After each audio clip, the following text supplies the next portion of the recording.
Spoštovani gledalci, prav lepo pozdravljeni. Slavim te, Oče, Gospod nebes in zemlje, ker si to prikril modrim in razumnim, razodel pa malim. Da, Oče, tako ti je bilo všeč. Te besede bi lahko z Jezusom ponovili gotovo tudi za njegove namestnike na zemlji, za njegove duhovnike. Kajti največkrat so od tega sveta, od ljudi tega sveta, nerazumljeni. Zakaj so se odločili za takšno življenjsko pot, slediti Jezusu Kristusu, svojemu odrešeniku, na tako radikalen način? Morda tudi zato in še bolj velja za tiste duhovnike, ki so zares preprosti, ki so ponižni, ki so tudi po srcu zelo dobri, kot je naš današnji gost, kot so mi povedali njegovi kolegi.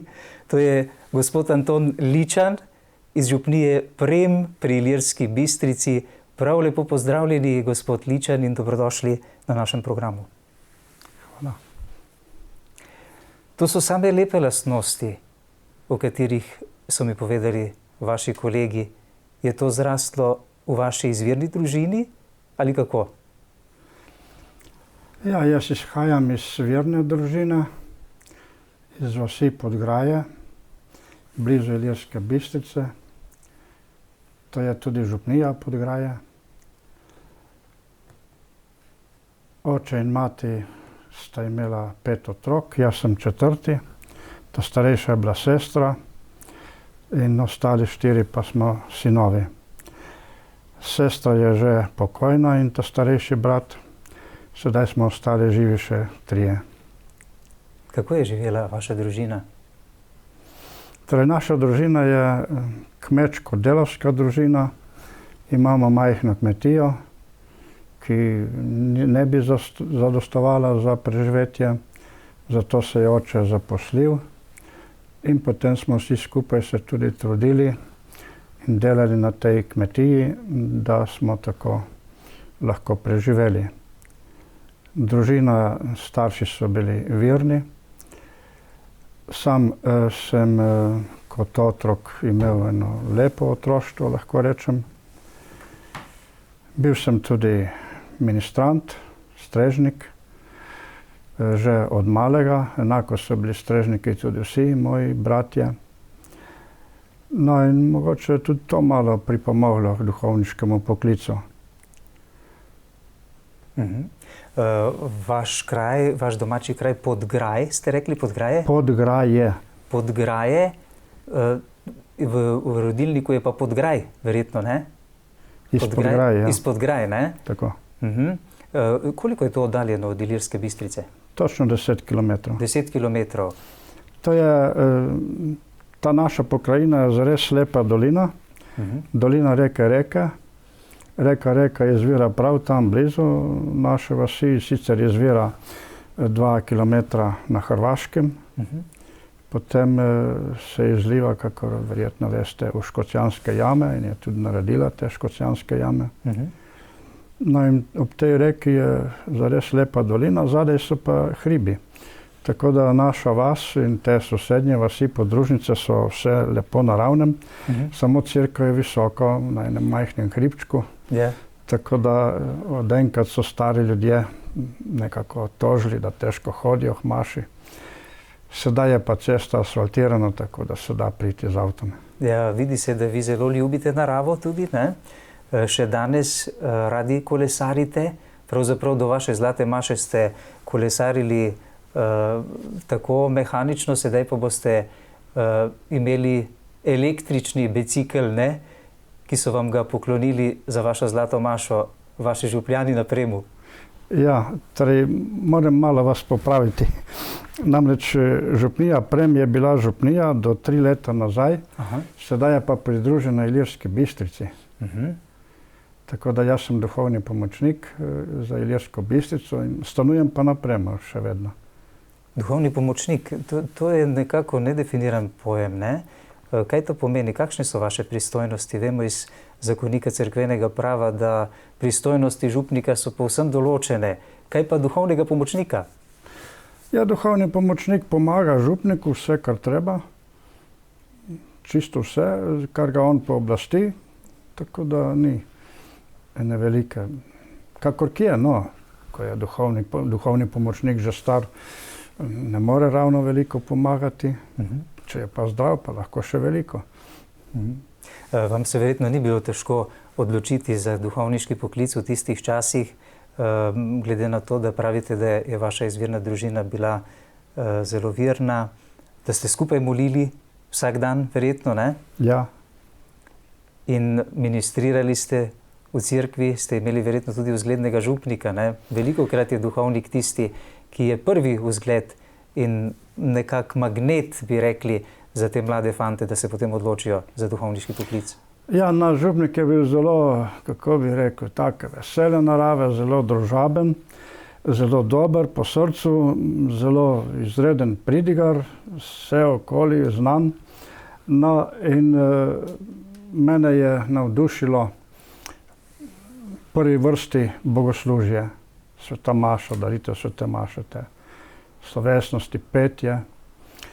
Potem v drugi vrsti sem se pa odločil za duhovniški poklic tudi nekoliko prav za iskanje resnice. Jaz sem hodil v šolo najprej v naši vasi, potem zadnje 4 leta, 8 let, ker sem hodil v Ilirski Bistrici. No, in tam smo velikokrat debatirali, posebno z eno učiteljico, tudi o veri. No, in to me je še posebej spodbudilo, pa hočem res malo študirati, da vidim, kaj je resnica, ker so nam prikazovali drugo resnico. No, in tako da sedaj gotovo sem prišel do spoznanja, da je Kristus tista resnica in več od te resnice ni. Kaj pa vam je govorila učiteljica? Ne učiteljica. Kaj pa? Ne, ko je ona govorila proti veri, sem jaz prišel do te želje, da s pomočjo študija tega bogoslovja in vsega skupaj, da pridem do čiste resnice. Tam v vaši dekaniji je kar nekaj duhovniških poklicev, ne? Torej, v naši dekaniji je bilo zelo, posebno v Ilirski Bistrici, zelo veliko duhovnih poklicev. Ko sem bil jaz otrok, se je naš župnik, ki je bil tudi iz te Ilirsko-Bistriške župnije, vedno pohvalil, da je kar 29 živih duhovnikov iz te župnije in redovnikov. Sedaj pa smo iz cele dekanije samo 4 trenutno živi. 4 živi, ampak danes pa v vaši dekaniji deluje več duhovnikov, ne? V dekaniji nas je sedaj 7. 4 smo v Ilirski Bistrici, 2 duhovna pomočnika, kaplan in župnik, in 3 so pa še okoli. Imate kaj mlajših duhovnikov ali ste samo starejši? Ja, 2 sta mlajša. Kaplan je 2 leti duhovnik in še eden drugi je približno 10 let duhovnik. Drugi pa smo vsi nad 60 let. No, vi ste potem odšli v znano versko šolo v Vipavu, ne? Ne, jaz sem odšel najprej v Pazin. V Pazin? Tako. Pa vendar ste bili tudi v Vipavi, ne? Tudi. 2 leti v Pazinu, 2 v Vipavi. Namreč mi smo bili od 49. leta pa do 61. pod Ljubljansko škofijo, je ljubljanski škof Vovk upravljal ta slovenski del Reške škofije. In je tudi birmoval, prihajati birmati, tudi mene birmal. No, in on me je tudi sprejel v semenišče. In takrat so bila tukaj semenišča zaprta. Vipavsko se je nekako odpiralo, ampak so takrat jemali samo še iz Primorske, pa nekaj iz Ljubljanske, tudi Štajerske nekaj. In tako smo iz Ljubljanske smo šli v Pazin. Potem je pa 61. leta prevzel te župnije Albin Kjuder, župnik v Tomaju. In 62. leta se je pokazala možnost, da sem potem jaz šel po drugi gimnaziji v Vipavo. Potem sem bil 3. in 4. tam in tam sem napravil maturo. Kakšne vtise ste odnesli najprej iz Pazina, pa potem iz Vipave?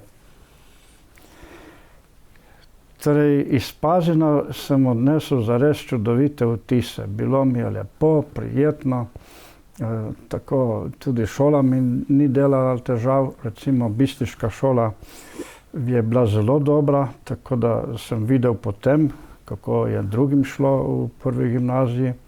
Nekateri, tam v Pazinu smo bili iz cele Jugoslavije, iz Kosmeta, iz tega Mađari, iz Vojvodine, potem so bili Dalmatinci, potem iz Reške škofije, iz Istrske in Slovencev nas je bilo v našem prvem letniku kar 18. Rekli pa so, naj bi jih bilo 12 v enem letniku Slovencev. Ampak tisto leto nas je bilo veliko in so nas prijeli 18.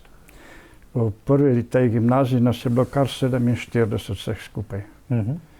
To je bil velik razred, samo, če reč, disciplina je bila zares zelo velika, tako da se je včasih slišalo, ko se list obrne, taka tišina med poukom. Tako da glede zastopanosti različnih takratnih jugoslovanskih republik, niste imeli potem takšnih težav se prilagoditi na začetku na služenju vojaškega roka, ne? Ja, tukaj ni bilo. Ja, vojaški rok... Čeprav so vsebine seveda bile popolnoma drugačne. Vojaški rok je pa takole. Mnoge moje sošolce so klicali tik pred maturo. Ko so bili toliko stari, so jih klicali, verjetno za nalašč, in so mi pripovedovali, drugi še zdaj, so šli potem k vojakom 1 leto in pol, in ko so prišli nazaj, delali maturo, seveda bilo to za njih izredno težko. V 1 letu in pol se veliko pozabi. No, jaz sem pa imel, ne vem na kak način, v Ilirski Bistrici na občini nobenih težav, glede tega so mi odlagali to služenje vojaškega roka. Tudi potem, ko sem v prvem letniku bogoslovja, sem sam želel iti spomladi k vojakom, pa so sami rekli, da lahko še odlagam. Tako da se mi je zdelo čudno, ker v drugih občinah, že v Postojni so jih tako klicali in tu po Sloveniji skoraj posod. Na Hrvaškem tudi podobno. Tako da ste izgleda bili eden redkih duhovniških kandidatov, za katerim niso pošiljali svojih zasledovalcev, ne? Ja, to pa ne vem, lahko da so, samo meni ni to znano. Torej, lepi vtisi iz Pazina in potem v Vipavo. Ja, jaz bi lahko ostal v Pazinu do konca, samo sem pa želel nekako, da bom kot duhovnik malo bolj podkovan v slovenščini. In ker se je pokazala prilika, sem se potem odločil za to Vipavo. Kaj nam lahko poveste o življenju v Vipavi, v malem semenišču, ne? Ja, to je bilo zelo živo, nas je bilo zelo veliko takrat v semenišču, tako da vedno so poudarjali ti predstojniki, da je hiša majhna, da moramo biti malo bolj mirni, ne preveč ropotati po hiši, da se še kaj ne poruši. Tako da takrat je bilo tako, no. Zelo veliko število nas je bilo. Ste imeli stroge predstojnike? Ne. Strogi red? Ne. Ni bilo prijetno. Jaz nisem, no, disciplina je bila, en red je bil, samo da je bila neka velika strogost, to pa nisem občutil, saj jaz ne. Vi s študijem niste imeli težav, tako da tudi potem naprej na teološki fakulteti se niste preveč ukvarjali s kakšnimi problemi, ne, glede študija? Ne, glede študija nisem imel težav. No, hvala Bogu. To je tudi velika milost, ne, in dar. A gotovo. Kajti so verjetno bili med vami tudi takšni, ki pa so imeli kakšne preglavice. Ja, v Pazinu se spomnim, recimo eden je bil zelo dober, rad bi bil duhovnik, ampak mu ni šlo skoraj nič. No in potem sem slišal, da je postal nekje redovni brat. Redovnik je, ni duhovnik, ker ni mogel študirati. Zelo težko je to nekako tudi razumeti. Verjetno je to pač božja pot takšna za nekoga. Tudi sam poznam nekega človeka, sedaj več ne živi, ki je tudi z veseljem šel v bogoslovje, pa vendar ni mogel študirati, kajti imel je zelo slab vid in zelo debela očala in preprosto ni šlo in je moral oditi od tam. Ne. Potem pa je v življenju kar precej, bom rekel, ne hodil po stran po teh, ampak popival in tako. Tako se zgodi, no. Hvala Bogu, da vi niste imeli kakšnih podobnih težav. Potem vaša pot je vodila na Teološko fakulteto v Ljubljano, ne? Ja. V bogoslovje tudi, ljubljansko. Ja. Koliko vas je bilo takrat v bogoslovju? To so bila 70. leta, ne? Ko je bilo zelo veliko kandidatov za duhovnike. Jaz točnega števila ne znam povedati, ampak nas je bilo zelo veliko. Recimo v našem letniku nas je bilo novomašnikov čez 50. Nekaj let je bilo tako, torej taka gneča, da tam je ena dvorana bila za te skupne zadeve in so tisto spremenili v spalnico, jih je tam bilo kar precej, ker ni bilo prostora. Potem so v župnišču stolnem naredili eno nadstropje še, da je tam bil en cel letnik. Tudi jaz sem bil eno leto v tistem župnišču. Tako da celo 2 spirituala smo imeli. Vi ste želeli postati duhovnik, zato vam tudi ni bilo težko sprejemati vseh teh vsebin, ki ste jih morali naštudirati, ali kako? Ni bilo težko. Ste vedeli, kaj vse vas čaka pri tem študiju? Kaj vse boste morali obvladati kot duhovniški kandidat? Ja, no, približno smo si predstavljali, samo jaz sem zelo vesel, naj si bo iz 8-letke, naj si bo potem iz gimnazije, da je dala zares veliko za mojo formacijo, namreč zlasti logičnega razmišljanja kot klasična gimnazija, pa potem prvi letniki, ki je filozofija. Tako da glede tega je to zame ena posebna milost, lahko rečem. Sedaj peljeva precej kronološko ta najin pogovor. Po študiju teologije potem pride tista pika na i, ne? Za vas to je bilo duhovniško posvečenje. Ja, duhovniško posvečenje je bilo takrat še po 5. letniku. Potem čez nekaj let so potem posvečevali po 6. letniku, tako da mi smo bili že po 5. letniku posvečeni. In potem ste že imeli tudi novo mašo in postali nedeljski kaplan, ne? Tako. Torej, nedeljski kaplan sem bil najprej v Cerknem, ker je tam zbolel duhovnik, moj sosed je bil takrat kaplan, Masla Ivan, in sem bil tam do novega leta.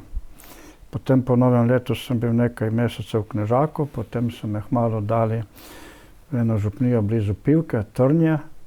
Tam je bil en star duhovnik, ki ni več zmogel in so me dali tako za pomoč. Tam sem bil potem do počitnic. No, povejte nam še kaj o tem, kako ste doživljali vaše duhovniško posvečenje. Kajti to je bila popolna predaja, ne? Jezusu Kristusu za vse življenje. Duhovnik ostane duhovnik na vekomaj. No, po Melkizedekovem redu. To ste zelo lepo povedali. Tudi pri Zlati maši je eno dekle ravno to menilo. Ti si duhovnik na veke. Torej, to je zares en tak, bi rekel, prijeten občutek, ki te zaznamuje ne samo za celo življenje, ampak tudi za celo večnost. No, ampak jaz bi poudaril, kar sem tudi poudaril pri Zlati maši, da je Sveti krst na neki način še večji sakrament kot duhovništvo. In zelo priporočamo vsem kristjanom, da bi se zavedali tega velikega dostojanstva in da bi se zavedali, da jih je Sveti krst zaznamoval za to življenje in za vso večnost. Vsi krščani prejmemo tudi duhovniški poklic, ne? Duhovniški, preroški in kraljevsko službo. Splošno duhovništvo, ja. Ja, splošno duhovništvo, ki se seveda razlikuje od službenega, pa vendar smo tudi mi duhovniki. Na nek način pri Sveti maši sodarujemo, ne? Gotovo. No in Kako se spominjate pač teh pripravljenih stvari, ki so gotovo bile zelo dodelane ob vaši novi maši, v vaši domači župniji? Kje ste praznovali? Ja, v Podgrajah, to je moji domači župniji. Torej, moj župnik Milan Grl je mene tudi krstil, je bil pri nas čez 30 let. No, in je imel gotovo velike zasluge, ampak omenil bi pa še enega župnika, dekana iz Ilirske Bistrice, Viktorja Berceta. Torej, on je tudi zelo vplival na moj poklic. Namreč, ko sem jaz prišel v Ilirsko Bistrico v šolo, sem bil že pri Birmi, pri 11. letu. In takrat jaz nisem hodil v verouku tam v Trnovo, Ilirska Bistrica. Potem so me pa sošolci rekli, pa zakaj ne hodiš v verouku, pa pojdi tudi ti.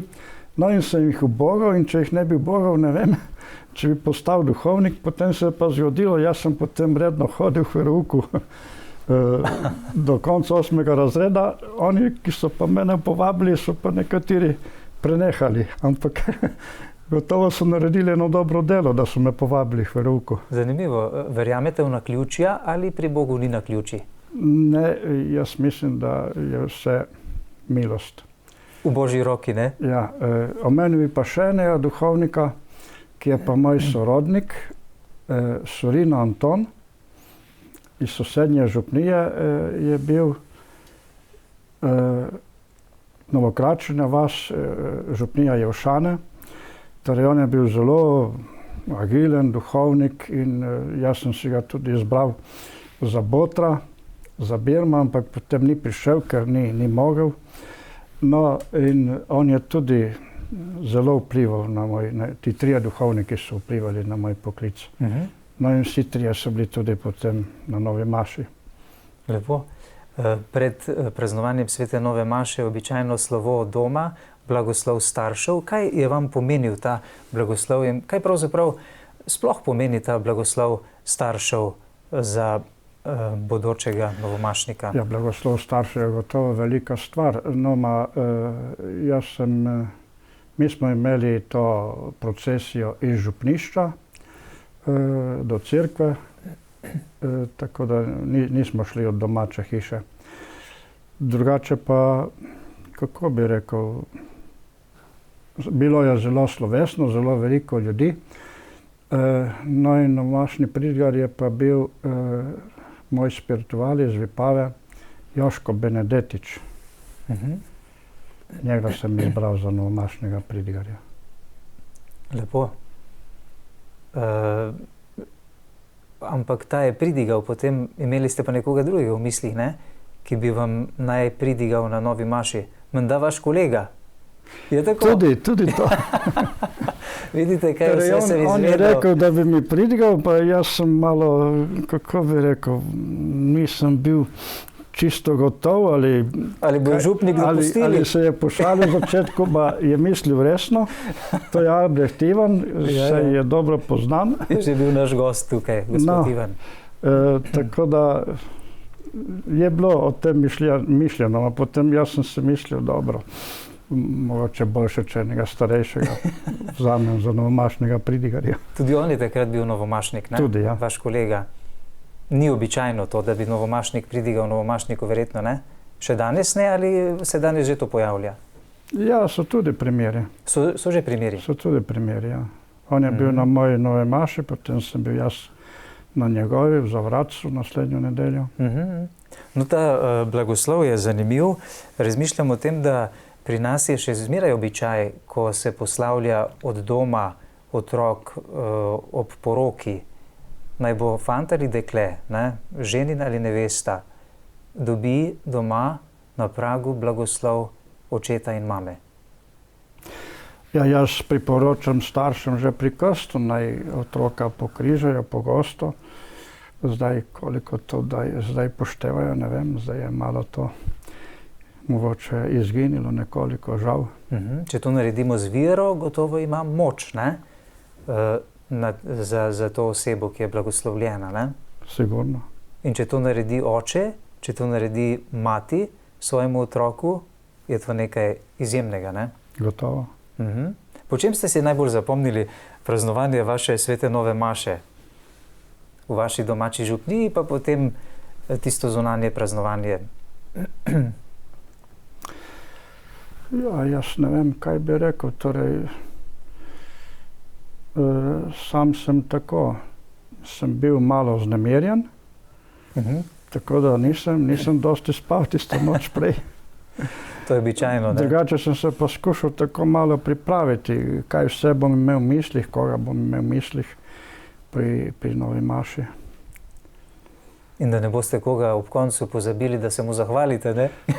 Ja, tako. Pri kosilu sem ravno to omenil, da se najprej zahvalim tistim, ki bi jih mogoče pozabil. Pri kosilu se navadno novomašnik zahvali.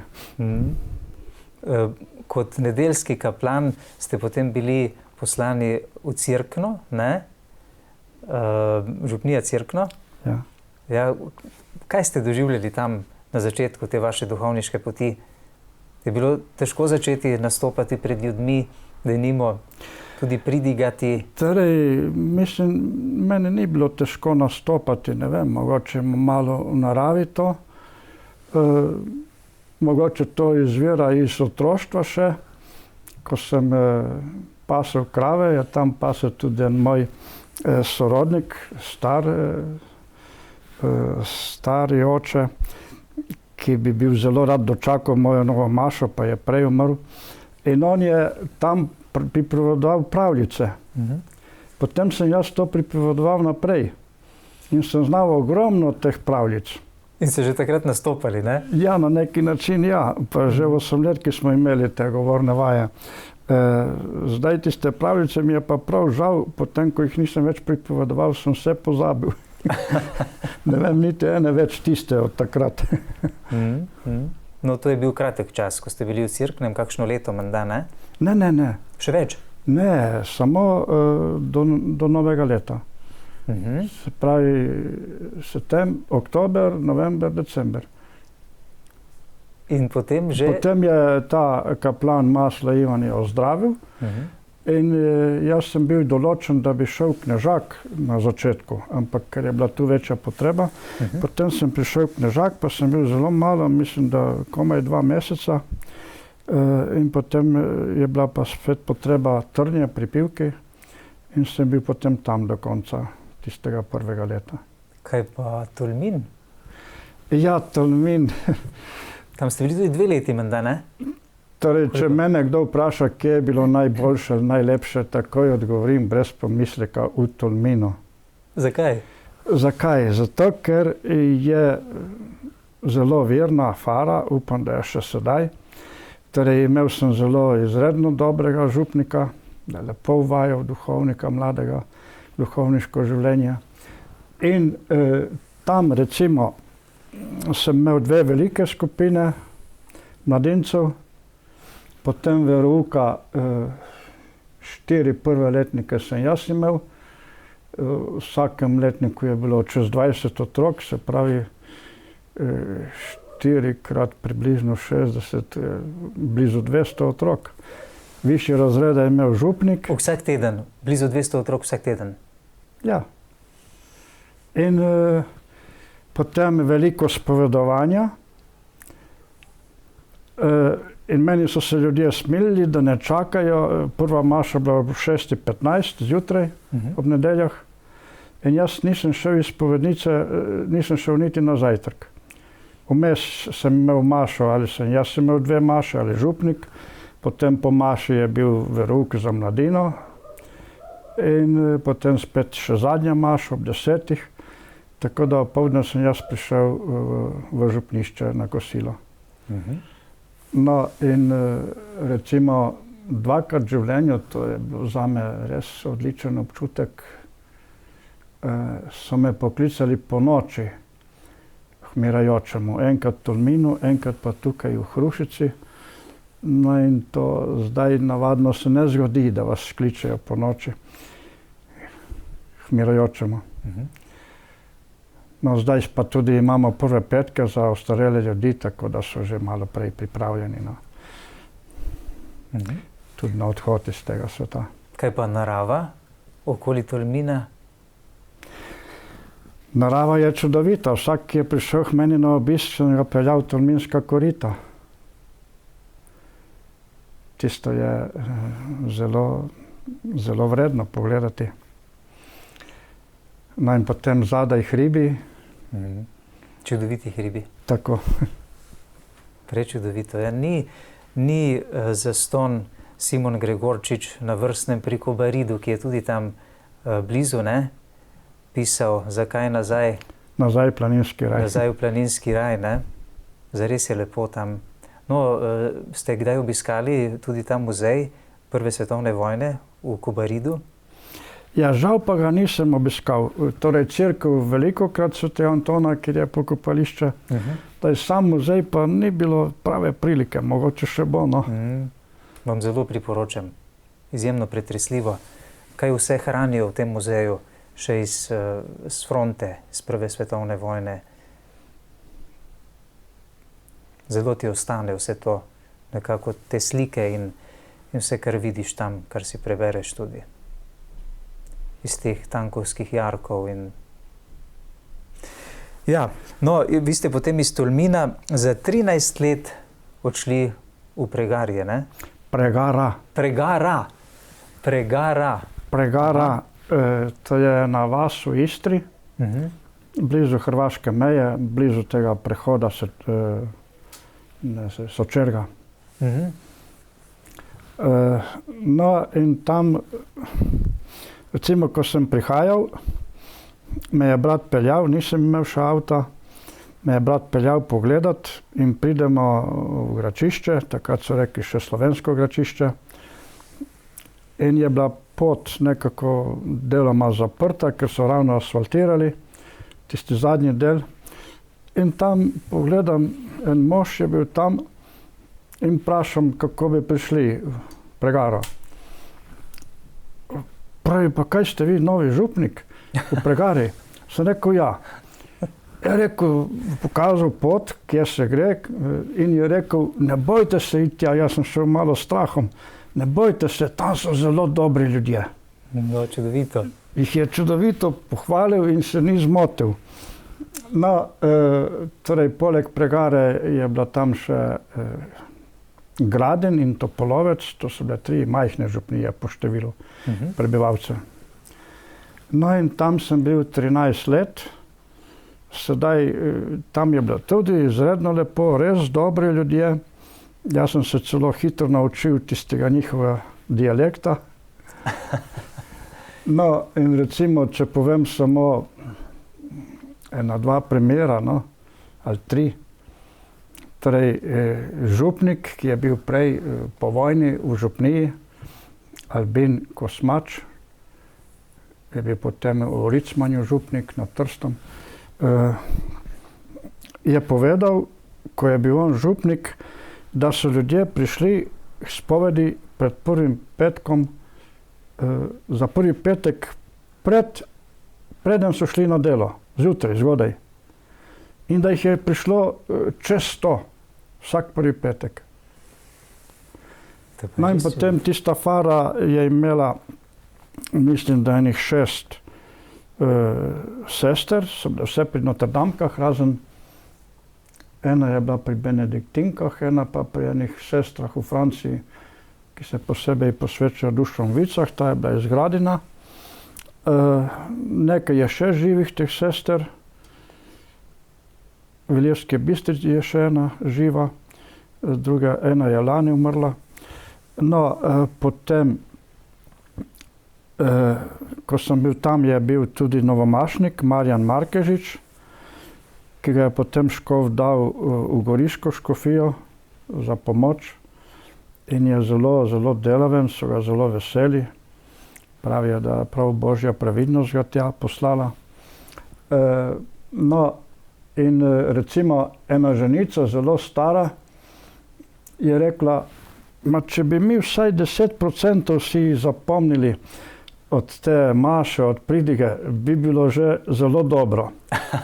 No, en drugi nono, Starejši je pa spet rekel, kar mi je bilo zelo všeč, je rekel, jaz, ko pridem od maše, nekaj prinesem s sabo. Imam nekaj za življenje, za en teden. Lepo. Tako da, Lepo.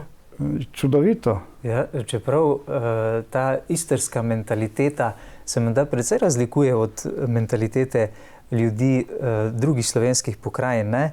Kako je z virnostjo tamkajšnjih ljudi? Malo je še pomešana z neko srednjeveško virnostjo, v neke štrige. Ste imeli kaj stika tudi s tem čarovnicami? To je še znano tam z tistih koncov. Ja, to je pa tako. To pa opisuje ta pisatelj, kako se že kliče, Marjan, mi ne pride, če ni Rožanc, opisuje to. Potem ravno takrat, ko je bila nova maša, je prišla ena iz Ljubljane, etnologinja, in je to poizvedovala in tudi prikazala, tudi pokazali so po televiziji. So tudi vam kaj povedali ljudje o tem? Tudi so kaj povedali, sicer jaz na to res nič na to ne dam. Samo to je bilo malo prisotno, no, ma se je tudi drugot. Tam je bilo mogoče še malo bolj. Zdaj ti mladi ne vem, koliko še to kaj verjamejo. Kakšna pa je mentaliteta teh ljudi glede na druge slovenske kraje? Ja, za to Pregaro, kjer sem bil, bom spet rekel, da je zelo verna, tudi še sedaj. Zelo verna. Zdaj, kakšna župnija okoli, mogoče dosti manj. Samo, če povem spet en primer, kmalu, ko sem prišel tam, pride k meni en mlad fant in mi prinese eno lepo vsoto denarja za cerkev. In rekel, gospod, jaz sem to prinesel za cerkev prvo svojo plačo, ki sem jo dobil. Neverjetno. In zakaj? Je rekel, zato, ker sem srečno dokončal študij in sem prišel do poklica. Pa so res neverjetni. No, se imam še sedaj s tem povezave, je zdaj oče 3 otrok. Zelo, mislim, da mu nič ne manjka zaradi tistega, ko je to razmeroma veliko žrtev dal. Prvo plačo za cerkev. Res so neverjetni ljudje tam. Čudovito. Ja, in tudi tako, ko smo kaj delali, so še sami vprašali, kaj je še kaj treba, je še kaj dolgov, tako da nismo imeli problema. No, vi ste imeli tam zelo lepe pogoje, tudi ukvarjali ste se s čebelarstvom, ne? Tudi, ja. Kako to? Ja, s čebelarstvom sem se ukvarjal kar 25 let, potem sem pa pustil. Sem potem jih še pripeljal to naslednjo župnijo, Hrušico. Potem sem pa še največ sem jih pustil, najtežje mi je bilo zdraviti bolezni, ker je varozo. Ta varoja najhujša. Ja. No in potem sem pustil. Na 25 let sem imel čebele. Zakaj to? Ste želeli pridelovati med ali je to neki hobi bil za vas ali ste videli v čebelah teh marljivih? Že tam v malem semenišču nam je gospod Kralj, se je še živ, rekel, da to je lep konjiček za duhovnika čebelarstva. No in res lepo je uspevalo. Kakšen med ste pridelovali? Ja, tukaj v Hrušci je bilo še največ lipov, tam je bil pa tudi ta hrasto, kaj se reče hrasto, ja? Gozdni med.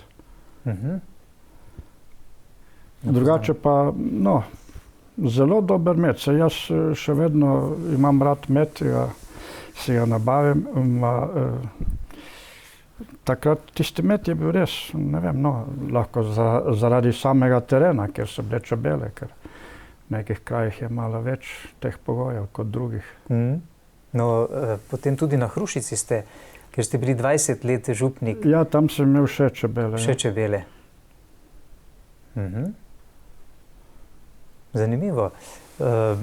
Tudi, ker ste se precej selili, ne, iz kraja v kraj, iz župnije v župnijo, ste morali tudi veliko renovirati, ne, obnavljati svetišča.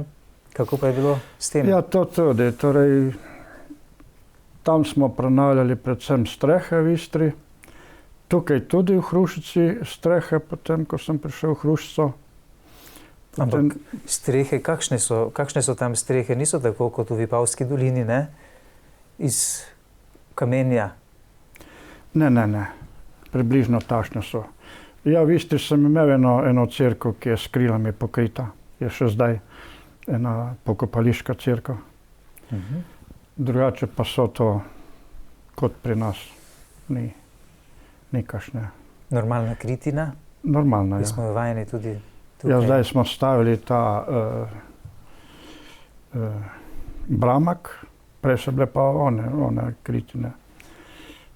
Tiste, mi smo rekli, te žlepci smo rekli po domače. Ja, ko duhovnik ostane toliko let na neki župniji, ljudje se nam navadijo, ne? Tudi sam se navadi na ljudi. Kako je to delovalo na vas, to zapuščanje vedno znova ljudi in krajev, pa potem spet prilagoditev na nove razmere, nove ljudi? Ja, to je pa pri meni tako. Jaz sem bil zmeraj mnenja, da naj bi bil župnik 15-20 let na eni župniji in potem naj gre nekam drugam. Zaradi tega, ker, kako bi rekel, nevarnost je, da se ponavlja v pridigah. Ko pa pride v drugo župnijo, je vse nekaj svežega za njih in za tiste, ki poslušajo. Mislim, da je to dobro. No, če je večja župnija, naj bo župnik malo bolj dolgo, če je pa majhna, pa po moje 15-20 let je zadosti v enem kraju. Če pa ostaja dlje, pa se mora zelo veliko pripravljati na pridige, ne? Gotovo. Tudi. Ja. No, vi ste se že od mladih let, ko ste postali mlad duhovnik, veliko srečevali tudi sošolci, ne? Vem, da ste imeli vsakoletna srečanja in da je srce teh srečanj in nekako glavni organizator zmeraj bil vaš znameniti sošolec, sedaj že pokojni ljubljanski nadškof Alojzij Uran, ne? Ja, tako je. Ja. Vsako leto se dobimo, tudi letos smo bili na Kozjanskem, Fara Buče. Aha, pri gospodu Maroltu? Ja. Lepo. Zdaj naslednje leto smo se dogovorili, da gremo Šentilj, gospodu tajniku Martinu. Pod Turjakom, ne? Ja. Na Koroškem. Ja. Zdaj, pred 2 leti smo bili pa prav pri Uranu, Šentvidu in nismo si mislili, da bo tako hitro umrl. Šentvidu pod Šmarno goro, tam, ne? On je tu nekje bil. Ljubljani. Pri Ljubljani, ja? Ja, kjer so ti zavodi. Aha, tukaj v Ljubljani, prav, ja. Ja. Tam je on stanoval in tam smo se dogovorili že eno leto prej. Nas je bilo zelo veliko tisto leto, skoraj 30, ker je središče Ljubljane, se najlažje pride. Kako se spominjate Alojzija Urana še iz mladih let, ko ste se prvič srečali z njim, pa potem, ko ste bili kot sošolci? Ja, torej, kako bi rekel, zares zelo dober. Jaz se spomnim, v Ljubljani je verjetno vsakega povabil v to svojo rojstno vas, tudi mene. Smo šli na njegov dom, so bili še starši živi, potem smo šli celo v gost, smo nekaj podirali, on je to vse znal, ta kmečka opravila. Takrat, ko je bil še župnik, ne? Ko je bil še bogoslovec. Ko je bil še bogoslovec, aha. Ja. Takrat smo, ko smo imeli dolge sprehode, smo lahko šli ker on ni daleč razmeroma od Ljubljane. In mislim, da je verjetno prav vse povabil, tudi mene, enkrat na dom. Je zmeraj bil tako vesel? Ja, zmeraj. Pa petje, pa Ste se veselili ob njem. Kaj si pa mislite o teh podtikanjih, ki jih je doživel v zadnjih letih svojega življenja, ko se je nekako moral umakniti iz javnosti za nekaj časa, ker so mu očitali? Ja, to je bila gotovo velika bolečina zanj, saj tako in tako se je tudi na pogrebu o tem govorilo, tako da to je... Jaz se spomnim, ko je postal škof in je ravno na cvetno nedeljo, na oljčno nedeljo je bil sprejem v ljubljanski stolnici, ker on je bil v Rimu posvečen. No in takrat je med drugim rekel ta stavek, ki se uresničil v njegovem življenju, je rekel, zdaj je tukaj cvetna nedelja, vesel sprejem kot Kristusa, ki so veselo sprejeli. Verjetno bo prišel tudi Veliki petek in to se je uresničilo. Ste ga spremljali do konca, tudi v njegovi bolezni sedaj? Ja, v bolezni je bila pa, vedno smo spraševali, kako je z njim, drugače je pa, on je umrl ravno v karanteni. Takrat se je znano, kako je bil pogreb, se je bilo po televiziji. Kdo pa je sedaj tisti, ki ga je nadomestil, da je motor teh vaših srečevanj? Ja, sedaj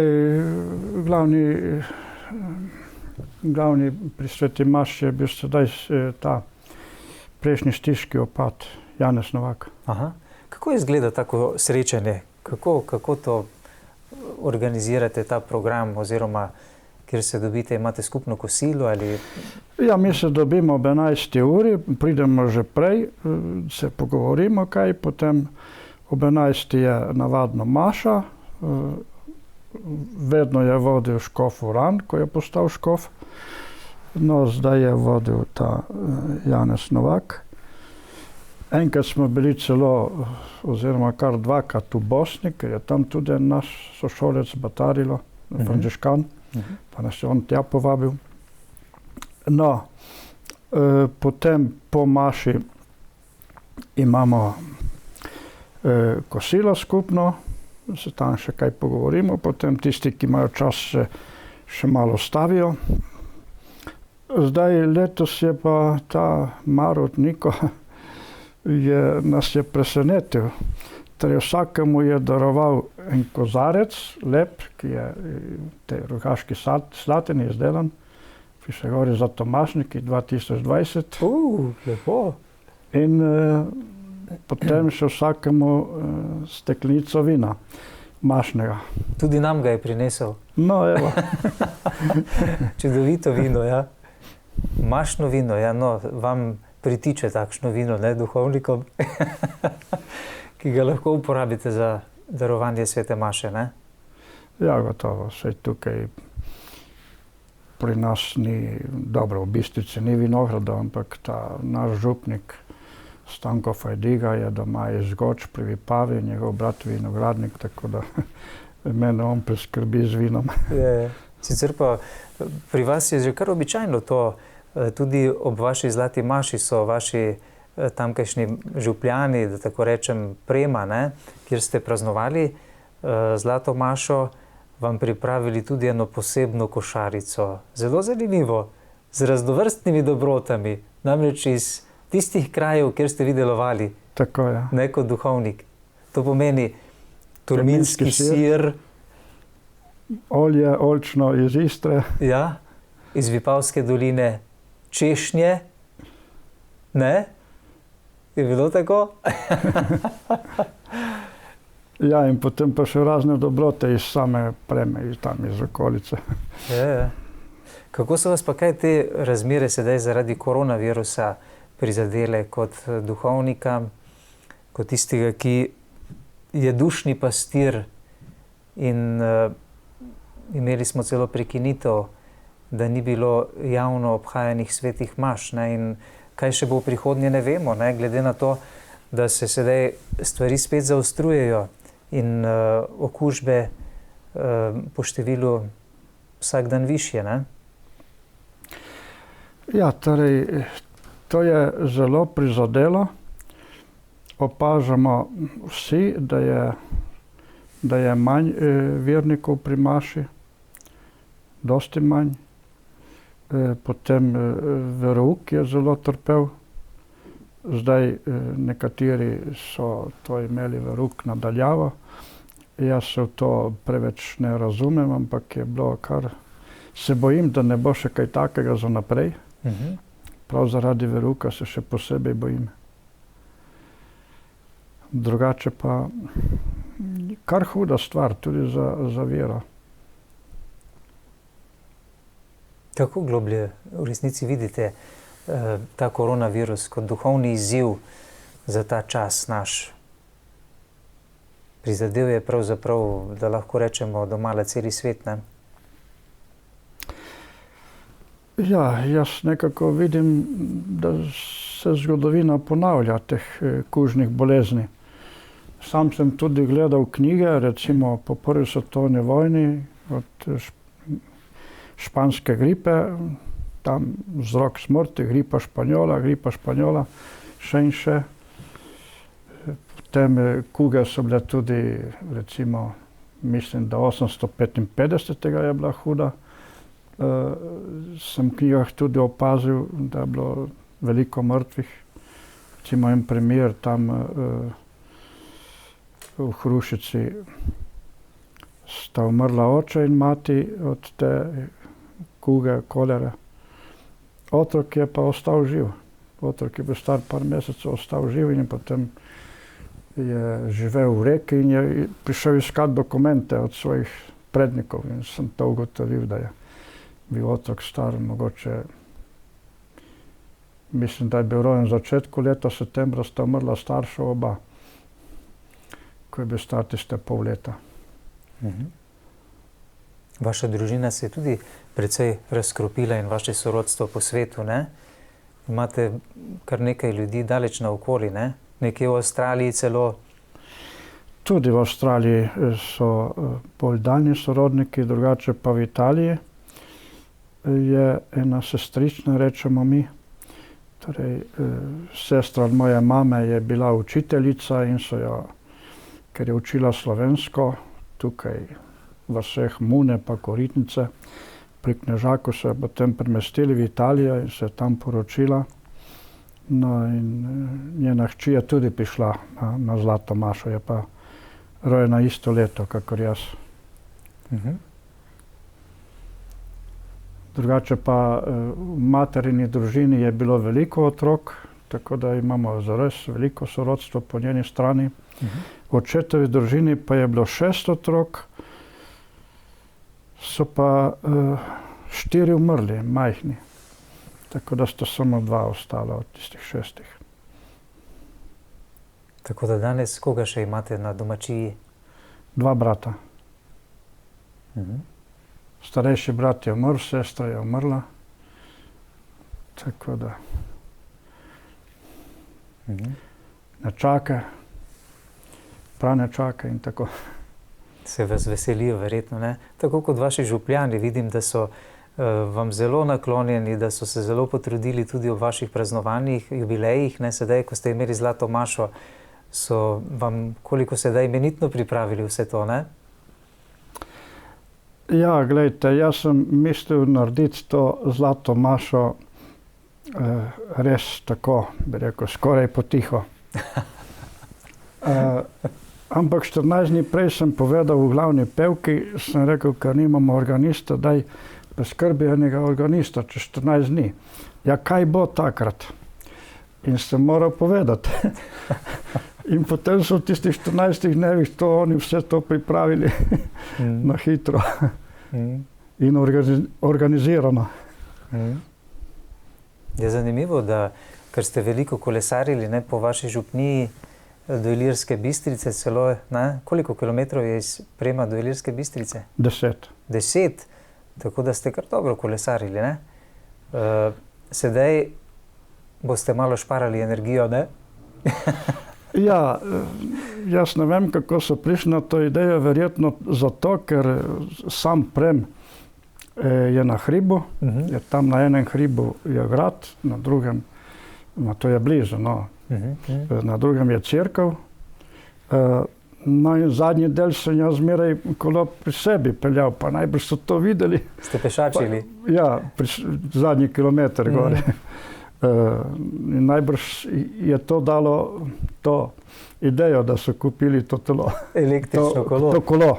Ste se že sedaj veliko vozili s tem električnim kolesom, kako ste zadovoljni?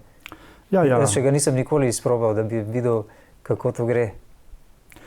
Ja, če imam čas, se peljam tako. Počasi in hitro? Kako lahko to? Tudi hitro. Lahko tudi hitro. Ker tam ima 5 tistih moči. In če daste to zadnjo, kar hitro lahko. Če se mudi, dam to zadnjo. Tudi za hrib? Če je pa po ravnem, pa sam ga vodiš. To. Sami gonite? Ja, po ravnem. Za vašo kondicijo, ne? Ima zelo veliko brzin, tako ni težko po ravnem. Aha, super. Ja. Super, no res čestitke vašim župljanom, ki so tako imenitno izbrali to zlatomašno darilo. Kaj vas je najbolj veselilo v vašem duhovniškem poklicu, ki ga opravljate torej že 50 let? Ja, jaz sem že povedal, veliko veselja mi je bilo, ko sem 2-krat doživel, da so me klicali k bolniku po noči, sredi noči. Enkrat v Tolminu, enkrat v Hrušici. Zakaj vas je to tako presenetilo? Zato, ker danes mnogi ljudje umrejo brez zakramentov. No in to je pa res eno veliko zadoščenje, da te pokličejo. Zakaj je pomembno za dušo, da prejme, preden odide na drugi svet, preden odide k Bogu, potrebne zakramente? Pomeni sveto popotnico, ja, odpuščanje odvezo, ne? To smo rekli sveto popotnico. Torej, recimo, če dam primero, ko otrok odhaja nekam v svet, mu starši dajo popotnico s sabo, včasih so dali tisto culo, ga lepo pospremijo in nekako tako je tudi, da s temi zakramenti gredo v večnost. So pomembni ti zakramenti, ne? Gotovo. Kajti, če duša ni pripravljena, če ni prejela odpuščanja svojih grehov, kaj se potem zgodi v prehodu? Ja, gledajte, to je pa skrivnost. Božje usmiljenje je veliko, nič ne moremo, samo malo lahko slutimo. Če tudi ni dobila odveze po duhovnikovi roki, kar bi pač ji nekako pritikalo, da tako rečem, že na zemlji, ne? Da bi to dobila, da bi prejela ta zakrament, pa vendar ne vemo, če se je kesala.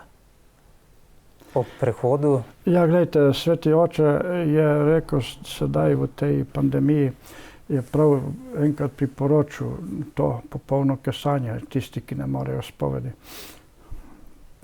To je tudi velika stvar. Bi kaj spremenili za nazaj na vaši duhovniški poti, če bi še enkrat živeli in šli to pot? Vam je žal za kakšno stvar? Ja, mogoče boste presenečeni.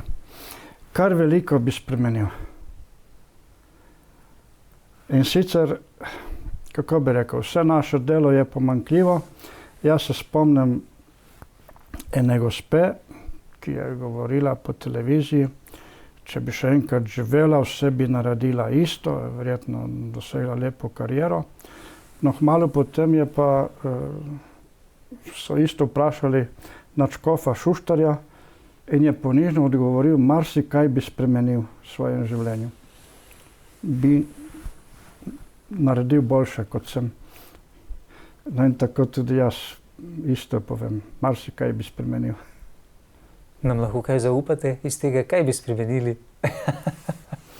Ne vem, mogoče bi še bolj študiral, Bi se še bolj pripravil na ta poklic. Se vam zdi, da ste kdaj čutili kakšen manko v komunikaciji z ljudmi ali pri vaših pridigah? Ja, kot sem rekel, naše delo je pomanjkljivo. Mislim, vedno Ni popolno, gotovo, Ni ne? popolno, ja. Ja. In zdaj, ko ste omenili pridige, jaz sem imel zares tega mojega jaz rečem moj župnik, ki je zares odličen pridigar, daleč okoli znan. No, jaz glede pridig dostikrat povem takole, kot je povedal naš duhovnik, ki je učil italijanščino v semenišču v Ipavi. Je rekel, enkrat mi je rekla ena ženica, gospod, zelo dobro ste pridigal. Pa je on rekel, mislim, da nič posebnega, kot navadno. In potem je odgovoril tej ženici, je rekel, verjetno ste pa vi dobro poslušali, ste bili pripravljeni, sprejeti. No in jaz zares velikokrat molim, bolj kot da bi dobro pridigal, da bi imel dobre poslušalce, ki bi sprejeli. In včasih se vam zdi, da ste slabo povedal, pa je odziv zelo, zelo dober. Kot sem omenil tam v Istri, tiste ljudi tam. Če je njiva dobro pripravljena, potem seme lahko pade, ne? Ja, če pa ni, pa je lahko dobro seme, pa ne obrodi. Ja. Gospod Anton Ličen, mi vam želimo, da bi še naprej plodovito sejali v vašem življenju, koliko vam ga je še preostalo, da tako rečem, po 50 letih opravljanja duhovniške službe. Sedaj se začnejo še tiste druge maše, ne? Po zlati maši pride potem biserna maša, potem kakšna? Diamantna, železna. Ja. Kaj pa potem za železno? Ja, menda celo ena lesena. Lesena? Tista menda 80, ne vem koliko let, no. Oziroma hrastova. Ja, mi vam vsekakor želimo, da dočakate vse te maše, ne? Vse te jubileje, ne? Sicer pa vsi smo v Božjih rokah, ne? Zelo sem počaščen, vesel, da ste prišli. Opazil sem to, kar so mi povedali vaši kolegi, da ste že od malih nog bili zelo skromen fant, ne? In takšen ste sedaj ostali do danes kot odrasel človek, kot odrasel duhovnik po tolikih letih. Tako da vam čestitam za to vašo držo. Hvala vam za toliko velikega opravljenega dušno-pastirskega dela v tolikih letih in sprejmite iskrene čestitke, ne le v mojem imenu, ampak tudi mojih sodelavcev, kakor tudi gledalcev, ki bi vam radi čestitali ob vašem zlatomašnem jubileju. No, glejte, se malo pošalim. Vsak, ki mi je čestital, sem takoj rekel, čestitka je premalo, dajte tudi kaj moliti zame in za nove duhovne poklice. Sem rekel, temu kaj dodajte, potem bo čestitka ta prava. Ja, lepo, vi ste, tudi nisem tega omenil, vse skozi skrbeli tudi za to, ne, z molitvijo in jo spodbujali za nove duhovniške poklice. Ja, kot sem že omenil, tam, ko sem prišel v Pregaro, v Istri, je potem, jaz sem prišel 73. leta, 76. je imel novomašo tisti Marjan Markežič in je bil to zares en čudovit dogodek. Tam se je zbralo blizu 2000 ljudi na tisti novi maši. Pa je fara majhna. Ampak nekaj je pomenilo, ker tam na tem delu obale je bolj malo novih maš. V Lekanih je bila ena, potem v Kopru je bila ena, pa mislim, da tudi v Piranu, pa Portorožu, drugače pa ni nekaj. Zato je bilo res nekaj izrednega. Dober zaključek najnega pogovora, vzpodbuda najnim gledalkam, gledalcem, da se res angažiramo v molitvi, kajti letošnje leto ima veliko zlatomašnikov, pa zelo malo novomašnikov, ne? Ja, gotovo. Gotovo.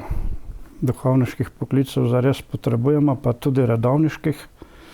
Recimo, me spominja, sem tudi na Zlati maši povedal, ko je umiral sveti Ciril v Rimu, je rekel bratu Metodu, rekel, glej, skupaj sva orala isto brazdo za Božje kraljestvo, jaz sedaj omagujem, ti pa se vrni in temu čudovitemu narodu oznanjuj naprej Božje kraljestvo. No in mi zlatomašniki že po naravi smo že nekoliko v letih, počasi bomo omagali in potrebujemo novih moči. No, vi jih že imate. Nekako ste se malo bali, ko sva se pogovarjala po telefonu, kako boste lahko prišli v Maribor tako daleč, ne? Pa vendar ste sedaj dobili prevoznika, to je bogoslovec 3. letnika, tudi iz vaših krajev, ne? Ja, to je iz Bistriške Fare, ja. Vsekakor smo tudi njemu hvaležni, da vas je pripeljal, in hvala za to žrtev, da ste prišli k nam v Maribor. Hvala vam za povabilo in lepo pozdravljam vse gledalce. Vse dobro vam želimo, veliko zdravja in moči še naprej in še kdaj na programu Slovenske katoliške televizije. Ja, hvala. Če bi ratalo za železno mašo ali pa za biserno. Gotovo vas bomo gostili. Hvala tudi vam, spoštovani gledalci, za pozornost.